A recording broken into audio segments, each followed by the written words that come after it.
Hi everybody, Matt Lawton here, and this is the Astrological Winds channel. I'm going to take a look at the astrological weather report for the month of July in this blog, and then at the end I'm also going to take a look just a little bit at the solstice chart set for Washington, D.C. to just look at the next quarter, the summer time in the United States, and just see what some of the trends are there. But the more important thing is definitely the July weather report, which I just wanted to get kind of by itself rather than latched onto a weekly blog. So we got an extra blog this time. So first of all, the astrological weather reports that I do on the Astrological Winds channel are a free service that's available on YouTube. So if you have a YouTube account and you like what you're seeing, you can make it one of your favorites, and then turn on your notifications, and you'll know when I post blogs, especially when I do an extra one like this, because usually the weekly I do every Monday, it's there, but this is a little bit an in-betweener, so you'd actually get a notification.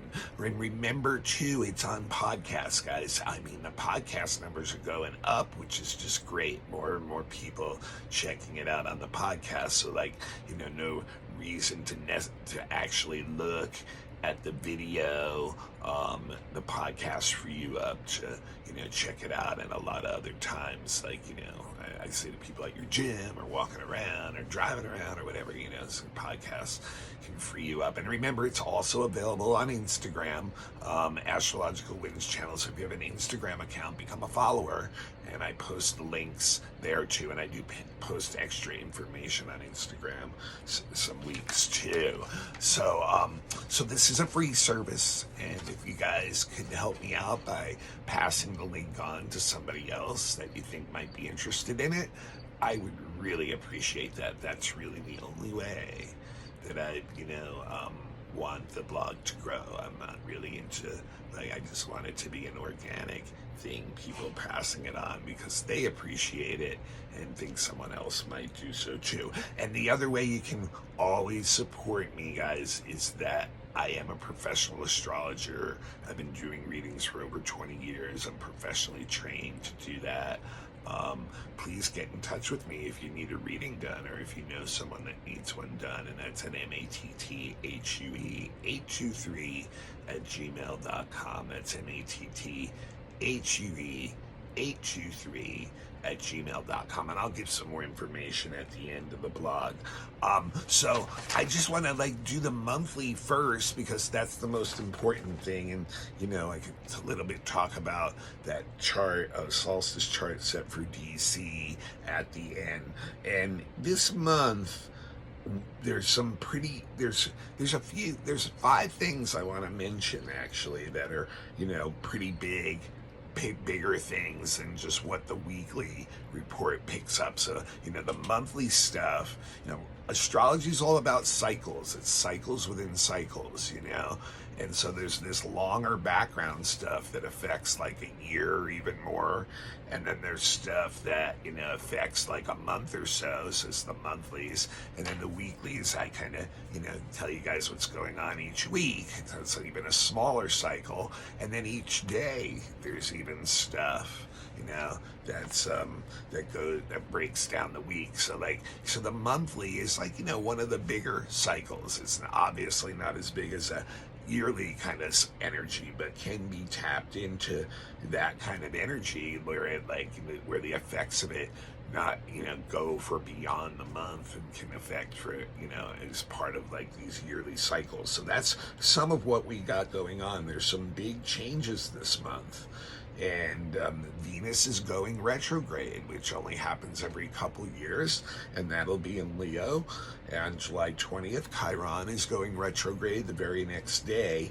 And another huge shift that I have been watching for years, every year and a half, the nodal axis changes signs, and the North Node's going to go into Aries this month, and the South Node's going to go into Libra on July 12th, and then immediately they'll square Pluto, so that's kind of interesting too. And then we also have a Jupiter semi-square Neptune the very end of their cycle together. So let's just do, I'm going to just do it chronologically. On the 12th is a really big shift when the North Node goes into Aries and the South Node goes into Libra. Now, one of the things to remember about the nodes is they're always moving retrograde. So that's their normal way of moving. So, they've been in Taurus and Scorpio, if you'll remember, the last year and a half, right? In the last couple eclipse seasons have all been Taurus, Scorpio eclipses. The eclipses always fall in the signs that the nodes are in. So the nodes will stay in a sign for a year and a half. They have like an 18-year cycle. And so we are now going North Node into Aries, South Node into Libra. And many times, like, for really want of like just making an easy term to be analogous with, to describe the difference between the South and North Node, the North Node is kind of like our Dharma, what we're heading for, something that's helping us grow, some new experiences, new connections, and destiny.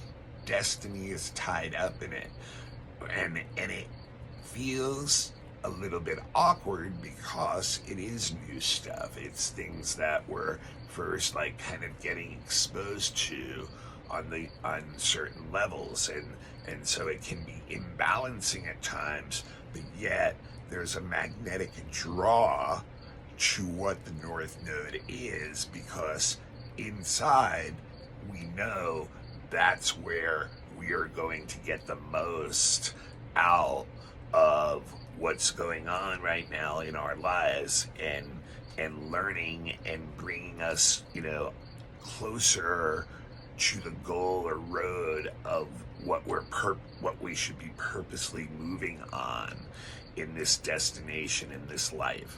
And the South Node is more karma. It has more to do with what we brought in. It has more to do with like the past. It has more to do with what we've already become familiar with, already become even experts at, and therefore doesn't offer very much personal growth anymore. It's more something we can offer as like wisdom in situations that are similar to that. So it's kind of like we're moving away from that, but that's actually a lot more comfortable because it's things that we're used to. So it doesn't quite feel as awkward. So, so here we go with the North Node going into Aries. And for me, this, the nodes are also very much about like group connections, like connecting with other people and groups and associations that have a lot of influence on that path of your life. And obviously in a year and a half cycle, it's a collective statement going on too, that it affects all of us. That is, when the nodes are moving that slowly. So together there's something, there's a shared collective experience definitely going on with the nodal axis too, just in the sense that it is inherently having to do with connecting with others in groups. And so when it goes into Aries, there's this push on a personal level that we're all feeling to want to do that, to actually connect with other people, to really, want to literally get assertive about wanting to do that, about wanting to make that connection. Now, Aries can have this energy of like leadership too. So like a lot of times that really, depending on where you fall on that scale, like if you're someone who really has a lot of desire for leadership. You can get really pushy in wanting to not only make those connections with the groups, but to actually be a leader in those groups, to really want to, take those groups to that new horizon that the North Node is promising, and that can be, good or bad, depending on, how consciously you're using that energy. Because if you're, the issue with Aries is you're so personally, subjectively involved with what's going on. It's one of the two most subjective signs, really. So it's easy to get blinded by our own desires, by our own ego, by our own pushing, and then that will get congruent with the aggressive part of Aries energy and get very pushy. So in the collective, this next year and a half can be a very, very shaky situation if leaders of countries or, large things, groups like that, make decisions that are so subjective and egotistical that they're dragging the rest of the group around them, the nations or whatever is that's surrounded around them, into those aggressive type acts too. So to me, that's going to be the biggest challenge of what goes on in the next year, and especially with Libra going into the South Node. You just have to remember, the South Node is considered like, if we were putting judgment on stuff, this is, like I said, the karma. And Libra, the negative side of Libra is when you can't find agreement, you go to war. Like you agree to disagree. And and it's very interesting, like one of the things that astrologers know is that many of the world's greatest generals are actually people who had strong Libra signatures in their chart, and yet they all believe they're fighting for peace and justice. It's just the way they defined it, just like each one of us. We all define what that is. But the danger with Libra being in the South Node, when the same time that Aries has got this pushy North Node energy that can get subjective and egotistical and pushy and impulsive. That's one of the things too, like leaders could make decisions now in groups or nations or whatever that are, that are so impulsive, they're not well thought out, and then end up like getting in a situation that's really not good for them or the group that they're in leadership with. So I think that's really one of the biggest dangers. I do think, if we can balance that energy on a personal level, to use the next year and a half to assertively connect with the groups that you're supposed to be part of. That take it, go to that other part of the Aries equation of like wanting to be like the warrior that's protecting those groups, but like not like an aggressive warrior. This is a warrior who's protect. The positive side of Aries is to make sure to survive. So that's to protect, and that's what we can tap into on a personal level, and then use the wisdom of the Libra positive side in the South Node of knowing how to be a diplomat, how to make agreements, how to find peace, how to sit down at the table and establish connection with others, so that now that Aries North Node, everybody is starting to focus on the same project together, and then it can make a lot of progress at that point. Now, right away, a week later, remember, Pluto is in that critical 30th degree of Capricorn where it just retrograded back to. So the nodes are, since they're always going retrograde, when they go into a sign, they're going in at the 30th degree. So that means it's going to square Pluto right away. And this is definitely very troublesome. It's a dangerous time. On a personal level, the Pluto squaring the nodes means that you are actually being challenged or intense or emotionally disturbing, or situations that are not good for you because you are connected with a certain group or groups or other people. So like this can actually mean like your association with certain people can bring some very, very intense energy to you, and literally suffering possibly. Now on a larger scale, once again, it's the same thing with the collective.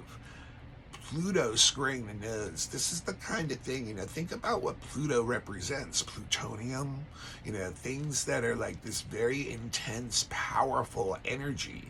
And if we have leaders that are imbalanced because of that Aries urge right now, then, this Pluto is showing they're going to pull some really manipulative, powerful trips to stay where they are and create a lot of tension, create a lot more conflagration of war type stuff, violent stuff, and this also indicates like large scale events that affect a lot of people, in a suffering kind of way, because there's nothing they can do to get out of the way of it. So it could be even natural disaster things too. But with Pluto, a lot of it has to do with like power and leadership, and that power being misused, when there's a square, and the tension that results within societies and the collective or whatever group that's associated with because of that. So we're going to definitely have a very interesting month with those things going on. Now, on the 20th, that's when Venus goes retrograde. So remember when I talked about Venus going into Leo a couple weeks ago on the weekly, that I told you guys it was going to stay in Leo all the way until October 3rd. So we've got a long, long time of Venus in Leo, because the retrograde cycle is all in Leo. It's going to actually reach 29 degrees Leo before it goes retrograde on the 20th, and then it won't go direct until September 5th. At that point, it'll be back at about 13 degrees Leo, and then it won't, when it start going forward again on September 5th, but it won't be until October 9th that it goes into Virgo. So we're looking at all the way until the 9th of October right now of Venus in Leo, and Venus, the sign that it goes retrograde in every couple of years or so, that's where we're learning a lot about relationships. And so when it's in Leo, we're going to learn a lot about vanity, our own vanity and our own pride, and how that is hurting our relationships. Venus in retrograde, like any retrograde planet, it's reflective, it's self-reflective, and we're going to see a lot of like backwards kind of motion or struggles in relationships. And really what it comes back to in that self-reflection is your own pride and vanity, like screwing you up in in your relationships. So once again, because it's retrograde, a lot of times it affects relationships that we've been in for a long time. So we really start to get at deeper levels of how this stuff is operating within those relationships, and how it can be like damaging those relationships if we're not being real about it. It's interesting. There's a lot of people who start relationships in Venus retrograde periods, and frankly, what I've seen is they're meant to be short-term relationships. Most of them, it's not like they're not meant to be, but they're not, because there's learning that gets involved, but they're not.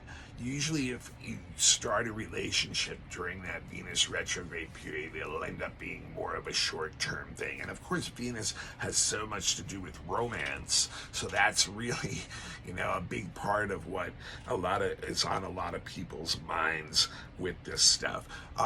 One of the things that's interesting about Venus retrograde too is like it's a time, especially in Leo, where we're really looking at how honest our relationships are with friends and how dishonest certain people may be with us, and like having to come to terms with that reality, that there's only a certain amount of trust that we can give certain people. So, that is something that, could come up too, the Venus in Leo, the lesson that really is supposed to be learned with the Venus in Leo is how to be more compromising if you want your relationships to work well. To actually be able to sit down and work agreements out and not try to be too pushy about what you want or dominating the relationship. So that's the lesson.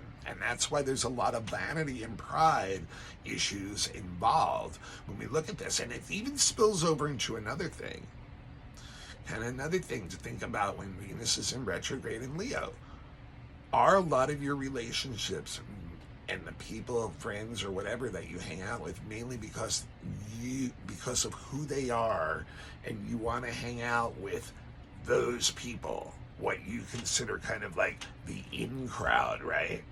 Because during Venus in retrograde, those relationships, you may realize, may be damaging you again, and you base them mainly on pomp, is what you have to see, or how much of a degree of it is just pomp and how much of it is more real.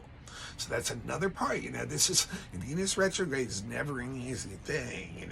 It's like we really have to look at some of this stuff, and there may be money issues too, guys. Like Venus retrograde, like I said, I didn't really like too much the economy situation this year or this quarter, and the Venus retrograde is part of that. A lot of times it affects our money situations, markets, investments, things like that too.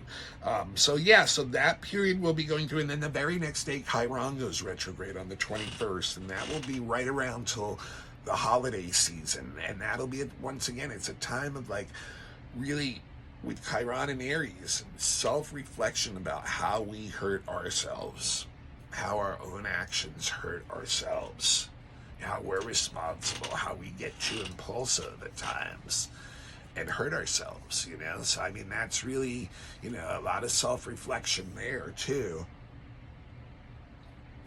But it's a way that we can gain wisdom and a lot of learning about ourselves, is knowing like, oh, this is, I can see this is how I hurt myself and I need to stop doing this, And so the last thing for the month is Jupiter is semi-squaring Neptune.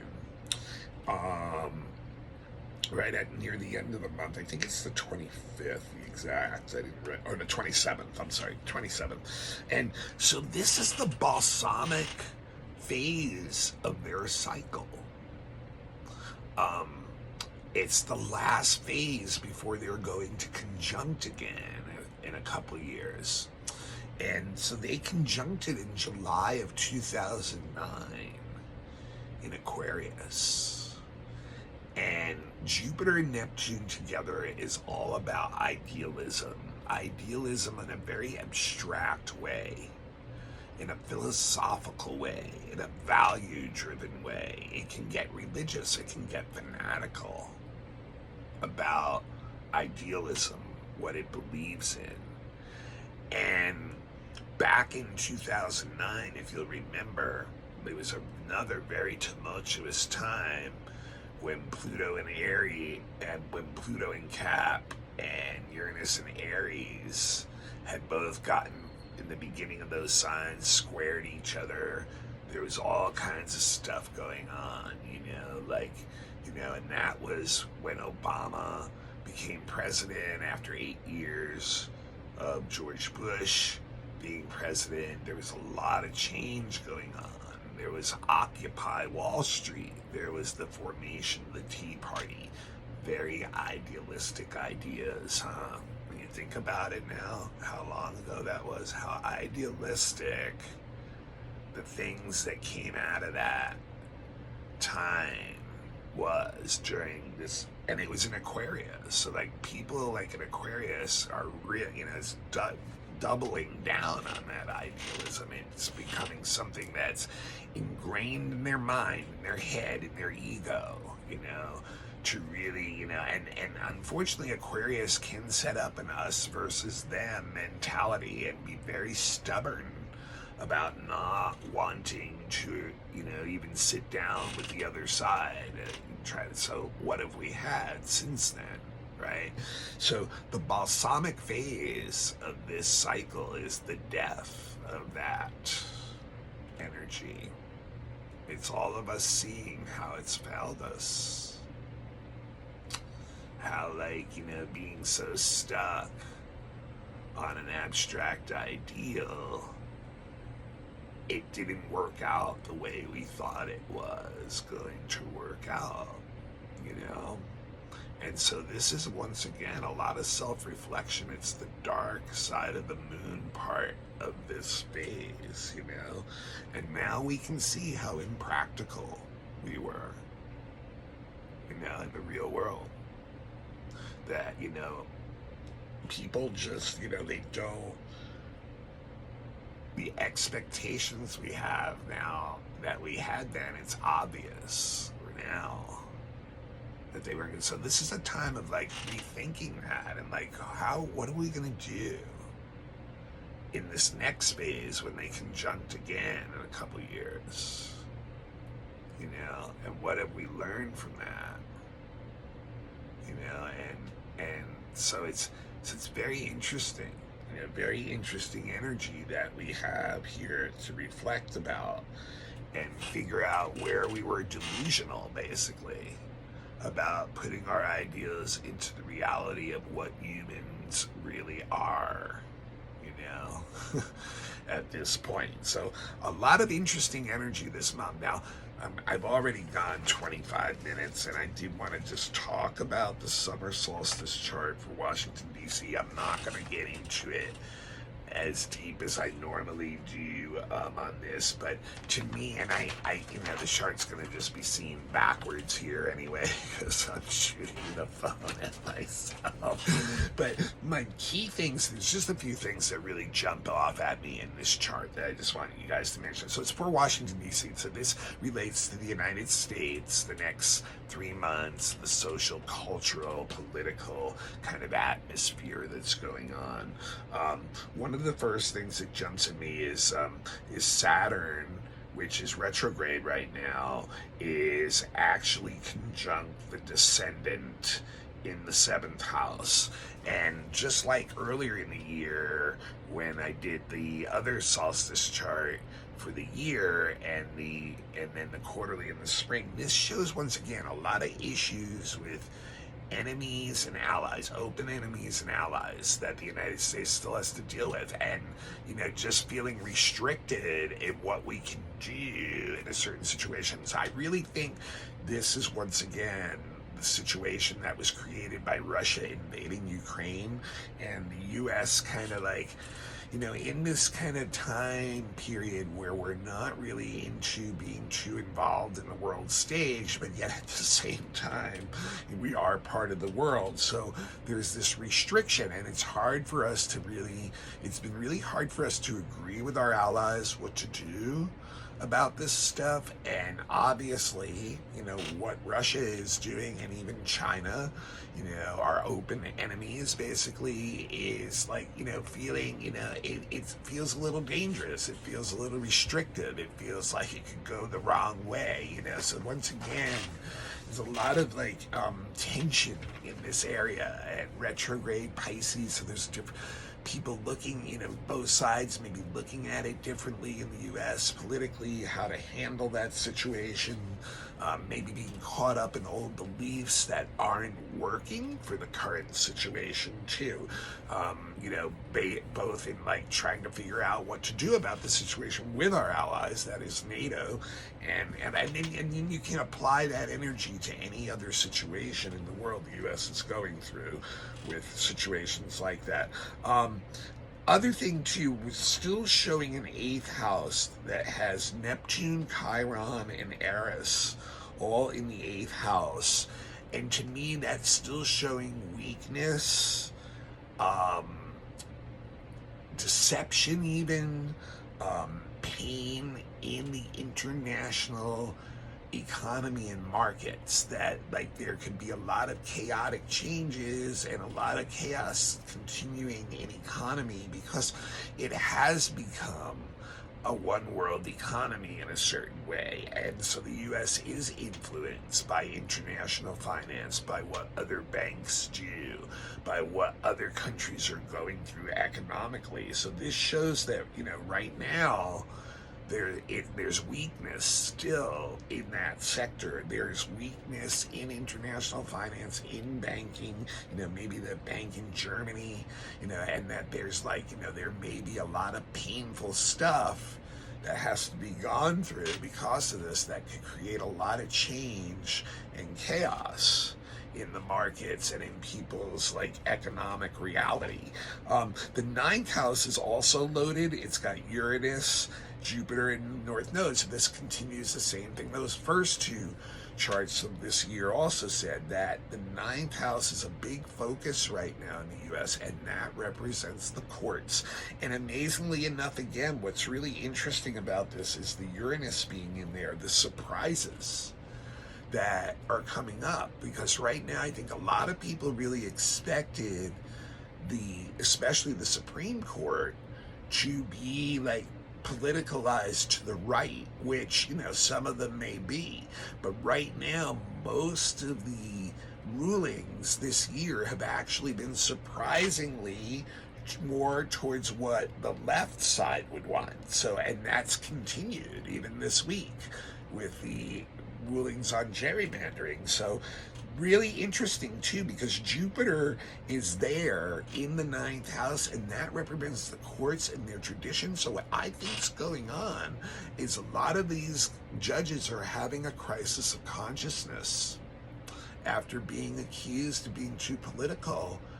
They had to admit to themselves that they were, and they're trying to save the face of the law, being impartial from the influence of other things, and they get more and more exposed. That North Node is there, but you can see they're kind of taking a little bit of the reins here and actually being a little bit surprising, but about how they're actually doing this. And it's interesting because the moon squares back to the Jupiter squares the moon really tightly in the chart, so it shows the people's emotions of the nation are really connected with this. It's very, very, very interesting energy going on there, in my opinion. And it's interesting too because Uranus is in a tight square with Pallas Athene too, which is all about the principles of law and order being properly administered in an equal way throughout society. So good ones here. I think that's some good stuff. Interesting too, the 10th house is strong too. Joe Biden, the president's house, is strong. The ruler of the chart, Mercury, because we got a Virgo rising in this chart, the ruler of the chart is Mercury. It's in Gemini, in the sign it rules, and it's in the 10th house, and so is the sun in Cancer, obviously, because it's at the solstice, but that also represents him, and they're on the midpoint of the node with the node and the ascendant. Yes, so there's this energy of him right now actually offering some good solutions and actually communicating them well, which has been one of his issues. And so there's, it seems like he actually may be helpful in this stuff. Yeah, that's what it is. The Mercury is exactly on the midpoint of Chiron. It's sextiling Chiron and Mars. So this really shows, the president actually has a great opportunity right now to bring some balance and opportunities and ideas to people and help out. And that he is handling right now that weird economic stuff relatively well.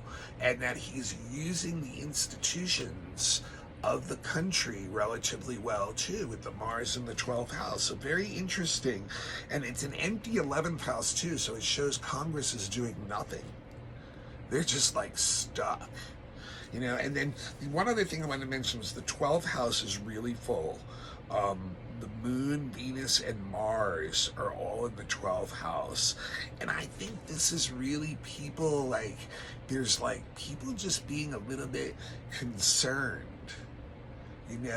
and just holding in a lot of how they're feeling about the way things are right now. The moon represents the feelings in the nation, and I think people are scared a little bit about what may happen, and they're holding in a lot of that energy right now. And Venus and Mars, also represent a lot of that too. Just the the people's concerns about the military, the police, people's concerns about how what's going on with money, Venus, finances. So there's a lot of stuff mixed in there. Anyway, all right, that's what I got. This is Matt Lutton. This is the Astrological Winds channel. Please pass on the link to somebody else. It's a free service. Please become a follower on YouTube or Instagram. Remember, it's also available on podcasts. And if you want to get me for any kind of astrological service, it's matthuey823@gmail.com. That's matthuey823@gmail.com. Thanks, you guys. Have a great July, and I will see you with the weekly really soon. We got a full moon in Capricorn coming up.